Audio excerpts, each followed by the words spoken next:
Tanto en la política internacional como en la política nacional, negociar es fundamental para llegar a acuerdos, porque al fin y al cabo, en lo nacional son partidos políticos, fuerzas políticas, en lo internacional son estados con sus propios intereses. ¿Qué es la negociación entonces? Sí, yo quisiera establecer primero los mecanismos, qué es la negociación y los mecanismos, y qué es realmente negociar, porque a veces cuando compramos algo, estamos negociando o estamos simplemente en un proceso de compraventa. O cuando un país se adhiere a un tratado, lo hace de una forma negociada o lo hace simplemente como un contrato de adhesión, donde acepta todas sus condiciones. Entonces, quizás es importante saber en qué situación estamos en cada conflicto o en cada negociación nacional o internacional para saber si estamos comprando algo, adhiriéndonos a algo o efectivamente negociando. Porque cuando negociamos, aún en las circunstancias más difíciles y con una contraparte de alto poder, nosotros tenemos también un poder, vamos a suponer que tiene la posición más débil, también tiene un poder que le interesa a la contraparte. Entonces, manejar ese minimax, es decir, cuál es lo mínimo, qué es lo mínimo que yo debo entregar, qué es lo máximo que espero, es muy importante tener ese conocimiento y la información para negociar debidamente. Claro que los tratados internacionales se negocian hasta la aprobación y ratificación de estados para que sea válido. Y después no puede abrirse la negociación, sino hay adhesión simplemente. En cambio, en las negociaciones políticas o diplomáticas sí hay procesos de negociación. Caso de la FARC en Colombia, ¿no? Así Ha sido una es, negociación larga, pero ese, exitosa. ese es un ejemplo de una verdadera negociación con varios procesos involucrados, porque ahí hubo de alguna manera buenos oficios, mediación, intervención de otras partes en consecuencia, el caso de Noruega, el caso de Cuba, expertos, además, asesorando a esos grupos negociadores. Ahora bien, cuando negociamos bien, tenemos el trato, la negociación terminada, el acuerdo se firma y después viene el tema importantísimo, que se cumpla. No, y por eso muchas veces hay instancias internacionales que son vigilantes. Caso de Colombia, tú decías, Venezuela, Noruega, Chile y Cuba fueron amigos negociadores y ahora serán vigilantes al cumplimiento. Y eso es muy importante porque muchísimas veces hay negociaciones que no culminan bien y se devalúa la palabra negociación, que eso ocurre también Claro. muchísimo. Cuando a alguien le dice vamos a negociar, entonces muchos de los, vamos a decirlo, espectadores o personas interesadas en esa negociación devalúan esa acción porque esa palabra quedó de alguna manera menospreciada por el fracaso en el cumplimiento de negociaciones anteriores. Por eso es muy importante que en los términos en que se negocia cualquier cosa en la vida, se determine muy bien cómo se van a cumplir los acuerdos. Por eso dicen algunos que hay que diferenciar diálogo y negociación. El diálogo es Efectivamente. anterior a la negociación. Yo diálogo, empiezo a dialogar con alguien para llegar a negociar, pero negociar ya es tener términos concretos. Aquí muchas veces, Así inclusive en es. lo nacional, con el tema político, se ha dialogado, pero no negociado.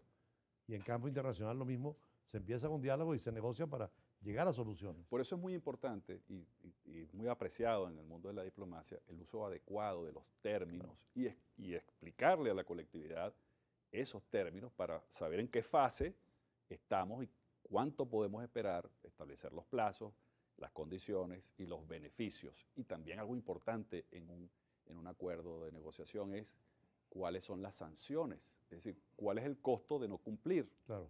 Eso es vital para que una negociación sea fuerte, sólida. Claro, a nivel nacional, cuando se negocia, por ejemplo, una ley, hay instancias jurídicas para hacerla obligatoria. A nivel internacional no hay tribunales todavía que hagan coercitiva cualquier decisión. Sí, bueno, como usted sabe, embajador, en el mundo internacional hay una suerte de caos.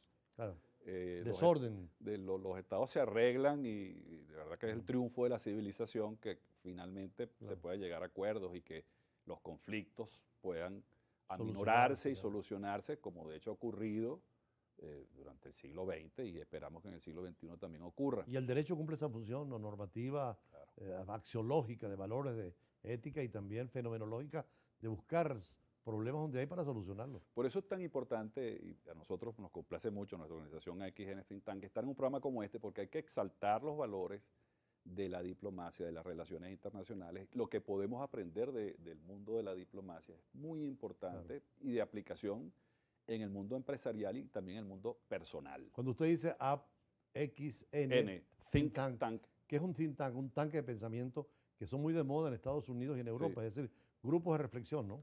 Sí, la idea nuestra es que cualquier persona, cualquier institución se puede unir a este foro de intercambio informativo, compartir información, divulgar esa información y bueno, es uno de nuestros propósitos y por eso agradecemos muchísimo a Brújula Internacional por tenernos aquí el día de hoy.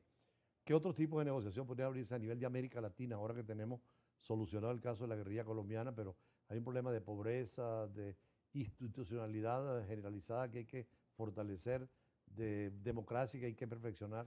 Nosotros vemos que hay tendencias que favorecen el progreso económico, sobre todo tendencias tecnológicas. El tema de las redes sociales es, digamos, un río poderoso que deberíamos aprovechar Claro. para difundir los valores del emprendimiento, los valores de, ¿sí? de los individuos que tienen ideas nuevas y que la incorporan para que todos puedan disfrutar de esas ideas, servicios. De modo que las fronteras, gracias a la tecnología de la información, se borran para cooperar. Por eso muchísimas personas muy jóvenes, por cierto, que están en las redes sociales, que tienen seguidores e interactúan de manera global, que es algo totalmente nuevo. Y además hoy lo global y lo local está muy unido, por eso la localidad. Sí. Es decir, lo local y lo global están tan influidos uno de otro que es difícil separarlo. Una pequeña situación en un país influye en el contexto internacional y lo internacional pues cambia en situaciones ¿No? nacionales. Y también el hecho que, bueno, se vivió en la Rusia de finales de siglo, esa, la expansión y la transparencia aún son ahora más evidentes. Ahora es más difícil que cualquier actor nacional o internacional pueda ocultar información o manejar la información. Hay un boom que ocurrió hace unos meses atrás con el tema de las informaciones falsas, ¿no? Claro. Y mucha gente se reía porque, bueno, tienen la posibilidad de contrastarlo con la realidad. O sea, que la información, que grupos informativos mundiales puedan hacer inclusive chistes o el tema este de los memes, bueno, la gente identifica claramente cuando una noticia es real y cuando no lo es. Que hoy en día hay que tener mucho cuidado Sí. con eso porque los medios de comunicación son muy poderosos, ¿no? Sí, efectivamente, y ahí existen estos influencers que compiten con las redes tradicionales informativas mundiales. Entonces, ahora los medios de comunicación tradicionales tienen un competidor adicional, que son este conjunto de personas en las redes sociales que tienen información inclusive privilegiada. Bueno, están los casos famosos, todo lo que tiene que ver con el mundo de Wikileaks y todos los leaks que han surgido, donde hay información sensible Claro. que está en poder ahora de cualquier persona, ¿no? Y en los cursos próximos de negociación ustedes se dirigen no solamente a la universidad, sino también a la banca, a los Sí, seguros, a... efectivamente, pues, ponemos a la orden esos servicios porque consideramos que el mundo de la negociación es un mecanismo de solución de conflictos y de creación de riqueza. Entonces, el tema de comunicaciones y negociación lo consideramos de vital importancia. Queremos que eso se popularice y que también, digamos, los gobiernos nacionales, los gobiernos vecinos, todos los mecanismos de comunicación e integración nacional e internacional puedan aprovechar y podamos nosotros también estar en esos foros, como lo hace, por cierto, Brújula Internacional. Bueno, instituciones como la Iglesia ha venido facilitando muchas negociaciones internacionales por su carácter neutral, ¿no?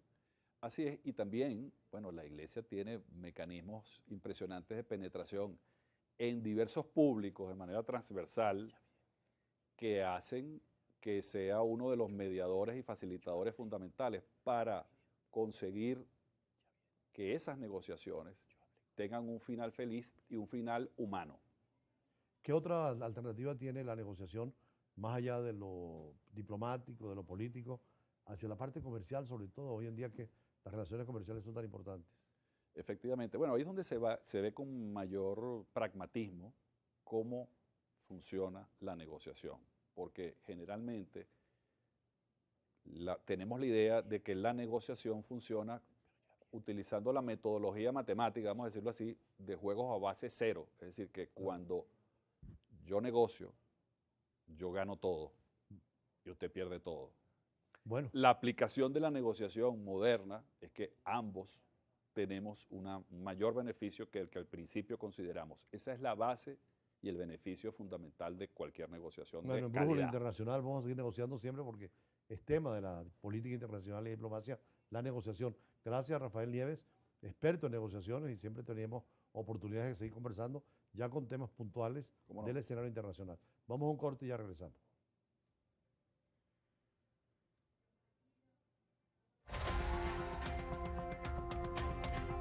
Mira, un corte, bien, me aseguró.